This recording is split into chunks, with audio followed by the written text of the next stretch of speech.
Hello students, मैंने पहले videos में थोड़ा ही पॉइंट पढ़ा था। कुछ तकनीकी प्रॉब्लम के कारण वो वहाँ ब्रेक हो गया था। अगले इस दूसरे वीडियोस में मैं उसके आगे पढ़ूंगा। जितना तक पहले वीडियो में पढ़ाया गया है उसके आगे से हम स्टार्ट करते हैं। पहले वीडियोस में मैंने एसेंशियल वर्ड तक पढ़ाया था, जो खगोलीय पिंड किसे कहते हैं उसमें। अब आगे चलते हैं कि आप अपने बुक के अनुसार देखेंगे कि यहाँ पे आपको हम स्टार्स किसे कहते हैं, इसके अनुसार हम पढ़ेंगे। तो हम ये इस स्टार अब कहता है कि some celestial bodies are very big and hot. कुछ ऐसे खगोलीय पिंड जो होता है वो बड़ा होता है और कुछ छोटा होता है। रात के समय में कहते हैं नाइट। अब they are made up of the gases, जो गैसों से बना होता है। They have the their own heat and light which they emit in the large amount. These essential bodies are called the star. The sun is a star. अब कहता है कि हम इसे क्या कहते हैं, तारा कहते हैं। और सूर्य भी एक क्या है, तारा है। कहता है कि जिसे में वे अपने बहुत बड़ी मात्रा से उत्सर्जित करते हैं, इन खगोलीय पिंडों को हम तारा कहते हैं। सूर्य भी एक तारा है। जैसे हम लोग पढ़ते हैं तारा, अभी पढ़े हैं मून और स्टार, तो वो एक तारा है।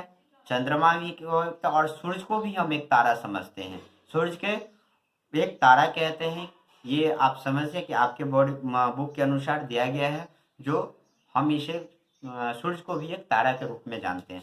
अब नेक्स्ट पेज में चलिए दिखाते हैं हम आपको फेसिंग के अनुसार कि रात के समय में सबसे पहले हम इस पिक्चर को देखते हैं। आप इस पिक्चर को गौर से देखेंगे। इसमें एक बच्ची है जो ऊपर की ओर देख रही है, जो यहाँ पे लिखा हुआ है नॉर्थ स्टार। फिर उसके नीचे यहाँ पे देखिए कि दिए द पॉइंटर स्टार्स, उसके बाद फेसिंग नॉर्थ और ईस्ट और वेस्ट। इसका अर्थ सबसे पहले इसको क्या कहते हैं, नॉर्थ स्टार का मतलब होता है ध्रुव तारा। नॉर्थ स्टार का मतलब ध्रुव तारा। फेसिंग द पॉइंटर स्टार्स, संकेतक तारा, तारे कहते हैं। स्टार्स हैं इसलिए हम इसे तारे कहेंगे। यहाँ पे स्टार था, तारा कहेंगे। और यहाँ पे स्टार्स हैं तो तारे कहेंगे। यानी द पॉइंटर स्टार्स, इसको हम संकेतक तारे कहते हैं। यहाँ पे देखिए फेसिंग नॉर्थ, जिसका अर्थ होता है उत्तर दिशा। फिर इसके साइड में आप राइट साइड में देखिए ईस्ट लिखा हुआ है, जो आप लोग सभी समझते हैं, उसे पूरब कहते हैं। और उसके लेफ्ट साइड लिखा हुआ है वेस्ट, वेस्ट लिखा हुआ है जिसको पश्चिम कहते हैं। ईस्ट, वेस्ट, नॉर्थ, साउथ, हम सभी इसे पहले भी हिस्ट्री के द्वारा पढ़े थे। और इसमें भी देखिए, तो ये आपने तो देख लिया कि कैसे हम लोग रात को देखते हैं। अब आगे चैप्टर के अनुसार इसमें हम चलते हैं कि हमारा चैप्टर क्या कह रहा है, इस पे ध्यान दीजिए। रात के समय में कहता है कि you must have the notice the all the object glow smaller when seen from a distance. How will the aeroplane, जैसे मैंने आपको पहले भी बताया था कि एक जब एरोप्लेन ऊपर उड़ता है तो वो देखने में बहुत छोटा लगता है, और नीचे जब आता है तो थोड़ा बड़ा लगता है। ऐसे ही बहुत बढ़ती, जैसे बहुत ऊपर 10 बिल्डिंग ऊपर के ऊपर में अगर रहे तो वो छोटा दिखाई देता है, और वही व्यक्ति अगर नीचे आए तो वो अपने सामान्य का जो आकार है उस आकार में दिखाई देता है। किसी भी वस्तु को हम जितना हाइट पे ले जाएंगे, जितना ऊंचाई पर ले जाएंगे, वो वस्तु उतना छोटा दिखाई देगा। उसको फिर जितना हम अपने नियर लेते आएंगे, नजदीक लेते आएंगे, वो उतना छोटा दिखाई देगा। अब आगे देखिए, while watching the night sky you may notice various pattern formed by the different group of the star. These are called the constellation, जिसको हम लोग तारा मंडल कहते हैं। इसका मतलब फिर एक मीनिंग एक बार समझ लीजिए। कंस्टेलेशंस माने होता है तारा मंडल। क्या हम लोग क्या समझेंगे, फिर एक बार नोटिस करेंगे आप लोग, इसे हम लोग कहते हैं तारा मंडल। अब आगे चलिए, हम लोग कहते हैं कि तारा मंडल को कहते हैं रात्रि के समान में। और इसको तारा मंडल कहने के बाद इसमें कहता है कि it is the group of the essential Ursa measure on the big wheel in one such the constellation, जिसको हम लोग ये नक्षत्र ऐसे कहलाते हैं जिसको अर्सा मेजर या बिग वियर भी कहते हैं। इस प्रकार का एक नक्षत्र है, यह भी एक नक्षत्र है, बहुत आसानी से पहचान आने वाला नक्षत्र है। सप्तऋषि जो आप यहाँ पे देखेंगे दिया हुआ है कि सप्तऋषि, सप्त 7 ऋषि शेषेस, यानी इसका मतलब होता है सप्त माने 7, ऋषि माने संत। इसका मतलब सप्तऋषि का एक मतलब होता है कि सप्तऋषि माने सप्त माने 7, एक साथ हम लोग पढ़ते हैं कि सप्त माने 7 होता है, और ऋषि माने यहाँ पे दूसरा है कि ऋषि, ऋषि शेष माने ऋषि होता है, तो सप्त ऋषि हम लोग कहते हैं। अब चलिए नीचे, it is A group of the 7। अब उर्सा मेजर कंस्टेलेशन, जिसको हम लोग अर्सा मेजर कहते हैं या बिग मेयर कहते हैं, सप्तऋषि। अब इस चित्र के अनुसार आप इसको देख सकते हैं। आप अपने इसी सप्तऋषि के अनुसार, जो कि नक्षत्र मंडल अर्सा मेजर का भाग है, अपने परिवार में या पड़ोस से किसी बड़े व्यक्ति की से आप बात कर सकते हैं। वह आपको आसमान में और अधिक तारों, ग्रहों तथा नक्षत्र को दिखाएंगे, बता सकते हैं, आप उनसे पूछ सकते हैं, समझ सकते हैं। और वो जो हमारे घर में बुजुर्ग कोई हैं तो वो आपको इसके बारे में बताएंगे और समझेंगे, जिससे आपको बहुत ज़्यादा ही अनुभव प्राप्त होगा और समझ में भी जल्दी आएगा। प्राचीन समय में, अब कहता है कि यहाँ पर देखिए, इन एंशियंट टाइम, यानी प्राचीन समय में लोग रात्रि में दिशा का निर्धारण तारों की सहायता से करते थे। यानी अभी तो हम लोग नक्शा मैप के अनुसार दिशा को देखते हैं, समझते हैं, जानते हैं, लेकिन पहले के समय में लोग तारे की दिशाएं के अनुसार ही दिशा को गणना कर लेते थे। ये भी एक अद्भुत थी पहले के लोगों में। उत्तरी तारा उत्तर दिशा को बताता है। इसे ध्रुव तारा भी, जिसको हम लोग पोल स्टार कहते हैं, इसे आप लोग फिर सुने, पोल स्टार मीन्स ध्रुव तारा, पोल स्टार मीन्स ध्रुव तारा, आप नोट कर लेंगे, पोल स्टार कहते हैं। It always remain in the same position in the sky. We can locate the position of the pole star with the help of the Saptarishi. Look at, you will notice that if the imaginary line is drawn the joining the pointer stars and the extender further, it will point to the pole star। अब कहता है कि इसे हम ध्रुव तारा तो कहते ही हैं, साथ में यह आसमान में हमेशा एक ही स्थान पर रहता है। हम सप्तऋषि की सहायता से ध्रुव तारे की स्थिति को जान सकते हैं। अब चित्र में आपको दिखाया गया, जिस चित्र के अनुसार आप देख सकते हैं, देखेंगे कि यदि सप्तऋषि मंडल के संकेतक तारों की आपस में मिलाते हुए एक काल्पनिक रेखा खींची हुई है, ये काल्पनिक रेखाएं हैं जो एक खींचा हुआ है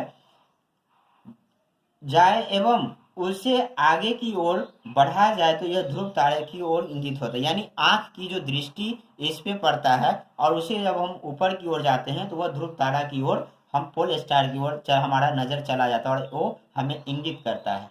कुछ खगोलीय पिंडों में अपना प्रकाश एक ऊष्मा नहीं होती है, वे तारों के प्रकाश से प्रकाशित होते हैं। ऐसे में हम पिंड ग्रह कहते हैं, जिसे हम लोग प्लैनेट कहते हैं। यानी some celestial bodies do not have their own heat and light, they are lit by the light of the star, such bodies are called the planets. यानी उसे हम लोग ग्रह कहते हैं। यानी कुछ ऐसे खगोलीय पिंडों अपना प्रकाश एवं ऊष्मा नहीं होते, जिसमें अपना प्रकाश और ऊष्मा नहीं होते, वे तारों की प्रकाश से प्रकाशित होते हैं। जब हम किसी भी चीज को जिसका अपना प्रकाश न हो और दूसरे के प्रकाश पर वह चमके, ऐसे पिंड को हम ग्रह कहते हैं। ग्रह, जिसे अंग्रेजी में प्लैनेट कहते हैं। ग्रीक भाषा के प्लेटाइन, अब यहाँ पे आप देखिए कि कहता है कि planet comes from the Greek words the planetia. अब इसमें ग्रीक भाषा लिया गया है जो प्लेनेटाई शब्द से बना हुआ है, जिसका अर्थ होता है परिभ्रमक। यानी इसका मतलब होता है, प्लेनेटिया का मतलब होता है कि परिभ्रामक, जो भ्रमण करता है। परिभ्रमक, फिर सुनेंगे, परिभ्रमक अर्थात इसका मतलब क्या, तो चारों ओर घूमने वाला। परिभ्रमक माने होता है जो चारों ओर की घूमे, उसे हम परिभ्रमक कहते हैं। यानी हमारे एक बिंदु से लेकर दूसरे बिंदु तक चारों ओर वो मूव करे, उसे परिभ्रमक तारा हम कहते हैं। Planets which mean the wonder, the earth word the planet, ये अब हम समझ गए। अब देखिए कुछ कहता है, the moon that we see in the sky in the satellite, it is a composition. इसे हम लोग जैसे ग्रह पहले परिभ्रमक समझ गए, जिस पर रहते हैं, एक ग्रह है। अब यह संपूर्ण आकाशिक ऊष्मा सूर्य से प्राप्त करती है, जो पृथ्वी के सबसे नजदीक का तारा है। पृथ्वी को बहुत अधिक दूर से, जैसे चंद्रमा से देखने पर यह चंद्रमा की तरह चमकती होती प्रतीत होती है। अब आगे इसमें आप हम लोग पढ़ते हैं अगला द सोलर सिस्टम। अब द सोलर सिस्टम माने सौर मंडल। अब सौर मंडल क्या है, आपसे कोई भी पूछ सकता है कि आप सोलर सिस्टम का मीनिंग क्या होता है, तो हम लोग एकदम निसंकेत होकर कहेंगे कि उसे हम सौर मंडल कहते हैं। इसी सौर मंडल के बारे में हम पिक्चर के द्वारा भी समझेंगे और इसमें आपके चैप्टर में जो शब्द दिए हुए उसके बारे में भी समझेंगे। तो आप अपने बुक को खोल के और देखते जाएंगे। The solar system. आप सबसे पहले एक चीज देखने की बात है यहाँ पे, इंटरेस्टिंग फैक्ट। इसका क्या मतलब होता है? इंटरेस्टिंग फैक्ट जो हम लोगों के लिए बहुत ही जरूरी हो जाता है, यह कुछ रोचक तथ्य ऐसे होते हैं जो हमें पढ़ना चाहिए, जो बहुत ऐसे बच्चे हैं या हम भी हैं जो मिस कर जाते हैं, नहीं पढ़ते हैं। ये इनफैक्ट या उसमें जो डू यू नो दिया हुआ होता है वो हमारे लिए बहुत ही इम्पोर्टेंट होता है। उसे पढ़ने से हमें कुछ कुछ नोट्स बनाने में बहुत ही मदद मिल जाती है। तो चलिए देखते हैं नीचे जो आपका बुक में जो दिया हुआ है, interesting fact. Jupiter, Saturn, and the Uranus have the rings around them. These are the belt of the small debris. These rings may be seen from the Earth with the help of the powerful telescope. यानी इसका मतलब होता है कि बृहस्पति, शनि तथा Uranus के चारों ओर छल्ले हैं। ये छल्ले विभिन्न पदार्थ के असंख्य छोटे छोटे पिंडों से बनी पट्टियां हैं। पृथ्वी से इन छल्लों की शक्तिशाली दूरबीन की सहायता से देखा जा सकता है। यानी बिना दूरबीन की सहायता से हम इसे नहीं देख सकते हैं। आपने ये अगर इनफैक्ट हम नहीं पढ़ेंगे तो ये चीज तो नहीं समझेंगे, जो कि ये बहुत ही इम्पोर्टेंट होता है और हमारे जीके के लिए भी ये बहुत इंपॉर्टेंट होगा। और भी सब्जेक्ट पढ़ने में आगे की लेसन पढ़ने में भी ये हमें बहुत सहायता प्रदान करता है और इसे हम अवश्य देखेंगे। अब चलिए इस पेज के अनुसार हम देखते हैं कि आप देख लीजिए कि इसमें क्या दिया है। इसी कहता है एस्ट्रॉयड द बेल्ट। अब एस्ट्रॉयड बेल्ट को इसे हम लोग क्या कहते हैं, हिंदी में इसे क्या कहेंगे? सबसे पहले हमें ये समझना बहुत ही जरूरी होता है। इसे कहा जाता है क्षुद्र ग्रह पट्टी। क्या कहेंगे? फिर एक बार सुनिए, एस्ट्रॉयड बेल्ट का मतलब होता है क्षुद्र ग्रह पट्टी। इसका स्पेलिंग लिखेंगे क्षुद्र ग्रह पट्टी। अब इस अनुसार देखिए कि आपको यह एक दिखाई देगा यहाँ पर, जो आप बड़े अक्षरों में देख सकते हैं। पहला है मरकरी, वेनस, अर्थ, मार्स, फिर जुपिटर, सैटर्न, यूरेनस और नेपच्यून, जो 8 प्लैनेट्स इसमें बताया गया है। इसका अब हिंदी समझ लीजिए कि इसको हम लोग हिंदी में क्या कहेंगे। तो पहला तो सबसे पहले ये समझिए कि हम मरकरी को बुध कहते हैं।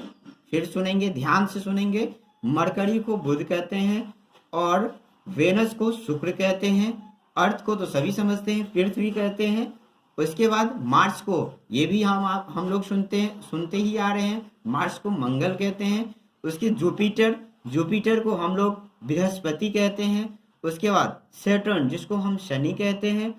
उसके बाद यूरेनस को हम लोग यूरेनस ही कहते हैं, जो सूर्य के चारों ओर एक परिक्रमा लगभग 84 साल अपने अक्ष पर घूर्णन करता है। 17 घंटे में 14 मिनट। चंद्रमा की संख्या लगभग 27 होती है जो यह करता है। अब है नेपच्यून, जिसको हम लोग नेपच्यून में, अब इसका टोटल कहता है कि 1 वर्थ, इसका हम हिंदी बता देते हैं, आप लोग इसे पढ़ेंगे।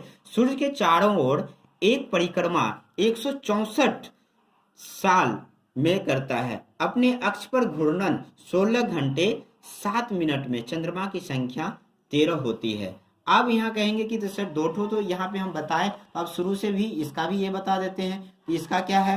तो ये आप लोग पढ़ेंगे, हम इसका हिंदी आपको बता दिए जा रहे हैं, आप इसे ध्यान से सुनेंगे। अब चलिए कि कहता है कि बुध सूर्य के चारों ओर एक परिक्रमण करता है, जो 88 दिन में अपने अक्ष पर घूर्णन 29 59 दिन में करता है। शुक्र सूर्य के चारों ओर एक परिक्रमण 255 दिन अपने अक्ष पर घूर्णन यानी 243 दिन लगता है। सूर्य के चारों ओर एक परिक्रमण 365 दिन अपने अक्ष पर घूर्णन 1 दिन। चंद्रमा की संख्या 1। अब है मंगल। सूर्य के चारों ओर एक परिक्रमण 687 दिन अपने अक्ष पर घूर्णन 1 दिन करता है। चंद्रमा की संख्या इसमें 2 होती है। तीसरा यहाँ पे 5वीं देखिए जुपिटर, जिसको हम लोग बृहस्पति कहते हैं, जो सूर्य के चारों ओर एक परिक्रमण 11 महीने लगभग 12 साल अपने अक्ष पर घूर्णन 9 घंटे 56 मिनट करता है। इसमें चंद्रमा की संख्या लगभग 53 होती है। शनि सूर्य के चारों ओर एक ऐसी परिक्रमण जिसमें 29 साल 5 महीने अपने अक्ष पर घूर्णन का समय 10 घंटे 40 मिनट लगता है। इसमें चंद्रमा की संख्या लगभग 53 होती है। तो ये अर्थ आप समझ गए होंगे। मुझे विश्वास है कि आप लोग इसे ध्यान से सुनेंगे, समझेंगे, जानेंगे और पढ़ेंगे। अब चलते हैं अगला नेक्स्ट पेज में। अब इस नेक्स्ट पेज में सबसे पहले इनफैक्ट, ये जो साइड की कुछ फैक्ट दिया होता है, उस फैक्ट को हमारे लिए पढ़ना बहुत ही आवश्यक है। अब यहाँ पे देखिए, डू यू नो, क्या आप जानते हैं कि यह क्या है, जो हमारे लिए बहुत ही जरूरी है। इस चैप्टर को जानने से पहले ये एक छोटा छोटा पॉइंट हमारे द्वारा, लेखकों के द्वारा दिया होता है, जो आप पढ़ सकते हैं, समझ सकते हैं। कहता है Sol in the Roman mythology is the sun god. Solar means the related to the sun. The family of the sun is therefore called the solar system. Write down as many words using the word solar on your own as you can. इसका मतलब कहता है कि क्या आप जानते हैं पौराणिक रोमन कहानियों में सोल, जो इसका यहाँ पे आप देखेंगे कि सोल सूर्य देवता को कहा जाता है। सौर शब्द का अर्थ होता है सूर्य से संबंधित, इसलिए सूर्य के परिवार को हम लोग सौर मंडल कहते हैं, यानी सोलर सिस्टम के नाम से जानते हैं। सौर शब्द का उपयोग करते हुए और अधिक शब्दों का लिख सकते हैं, हम लिखेंगे। शब्द की उत्पत्ति, अब वर्ड द ऑरिजिन, तो कहता है कि आप इसे आप पढ़ेंगे और वर्ड का जो मीनिंग है, ऐसे बहुत ऐसे शब्द हैं जिनका उपयोग हम एक भाषा में करते हैं, अक्सर वे दूसरी भाषाओं से लिए गए शब्दों से हो सकते हैं। माने ऐसे कुछ भाषाएं जो भाषा दूसरे भाषाओं से लिया गया रहता है और उस भाषा को हम लोग पढ़ते हैं। उदाहरण के लिए जियोग्राफी। अब यहाँ पे देखिए कि language geography for example is an the English word, जो एक अंग्रेजी भाषा है, शब्द है। यह ग्रीक भाषा से लिया गया है। The origin in the Greek which relates to the description of the earth. It is made of the two Greek words G meaning earth and the graphia meaning the writing. Find out the more about the earth. इसका मतलब यह Greek भाषा से लिया गया शब्द है जिसका अर्थ होता है पृथ्वी का विवरण। यह 2 ग्रीक शब्दों से मिलकर बना है, जिसमें जी शब्द का अर्थ है पृथ्वी एवं ग्राफिया का अर्थ होता है लिखना। आइए पृथ्वी के संबंध में और कुछ भी जानते हैं। कहता है कि find out more about the earth, तो हम और कुछ भी इसके बारे में जानते हैं। क्या? तो जियो, यहाँ पे देखिए geo the logy the study of the earth, इसका मतलब पृथ्वी का अध्ययन। लॉजी में हम लोग पृथ्वी का अध्ययन करते हैं, इसका मतलब हो गया पृथ्वी, स्टडी ऑफ द अर्थ पृथ्वी का अध्ययन करना। मेट्री का मतलब पृथ्वी का मापन। मेट्री में हम लोग क्या करते हैं? पृथ्वी का मापन करते हैं। अब दूसरा है आयड का मतलब इसके अंदर पृथ्वी के आकार के अनुरूप इसका हम पढ़ाई करते हैं। अब तीसरा इनफैक्ट इसमें है फिर डू यू नो, ये भी आपके लिए बहुत ही जरूरी है जानना। कहता है कि humans have the always been infected the gazing at the night sky. Those have studied the celestial bodies and their movement and called the astronomers. The Aryabhat was a famous astronomer of the ancient India. He said that the moon and the planet shine due to the reflected sunlight. Today, astronomers all over the world are busy exploring the universe. यानी इसका अर्थ होता है कि रात में आसमान को देखकर मनुष्य हमेशा से मोहित हुआ है। खगोलीय पिंडों एवं उनकी गति के संबंध में अध्ययन करने वालों को खगोल शास्त्री कहते हैं। यानी ये जो हम पढ़ाई करते हैं इसके बारे में जो हमें बताते हैं, खगोलीय पिंड के बारे में जो हमें डिटेल में बताते हैं, समझाते हैं, उसे हम लोग खगोल शास्त्री के नाम से जानते हैं। हिंदी में उन्हें खगोल शास्त्री कहते हैं और इंग्लिश में एस्ट्रोनॉमर कहते हैं। उन्होंने कहा था, आप कहता है कि सबसे पहले आर्यभट्ट जो प्राचीन भारत के, हमारे भारत के आर्यभट्ट कौन थे? तो हमारे भारत के सबसे बहुत ही तेज तर्रार खगोल शास्त्री थे, जो हमारे प्राचीन भारत के प्रसिद्ध खगोल शास्त्री थे। उन्होंने कहा था कि सभी ग्रह तथा चंद्रमा परावर्तित सूर्य प्रकाश के कारण चमकते हैं। आज विश्व के सभी भागों में खगोलविद, यहाँ पे देखिए, shine due to the reflection light, today the astronomer all over the world are the busy exploring the universe. यानी आज विश्व के सभी भागों में खगोलविद ब्रह्मांड के रहस्यों को खोजने में लगे हुए। यानी विश्व के जितने भी एस्ट्रोनॉमर हैं ये सारे अपने अपने अनुसार खगोलीय पिंडों को खोजने में लगे हुए हैं, और जिसे हम लोग इंग्लिश में एस्ट्रोनॉमर कहते हैं और हिंदी में इसे खगोल शास्त्री कहते हैं। अब आगे है द सन। द सन का मतलब क्या? आप समझते हैं कि सन की माने क्या होता है, ये समझाने की जरूरत नहीं है, फिर भी मैं आपको समझा देता हूं कि सन सूरज, दूसरा पॉइंट प्लैनेट, तीसरा पॉइंट द अर्थ, अब चौथा पॉइंट इसमें है द मून, तीसरा और चौथा इसमें एस्ट्रॉइड्स एंड द मेटॉइड्स। ये क्या होता है? तो अब इसका अर्थ समझिए। द सन माने सूर्य, प्लैनेट माने ग्रह, उसके बाद आप देखिए द अर्थ। अर्थ का मतलब आप लोग समझते होंगे, जिसे हम लोग पृथ्वी कहते हैं। द मून चंद्रमा कहते हैं।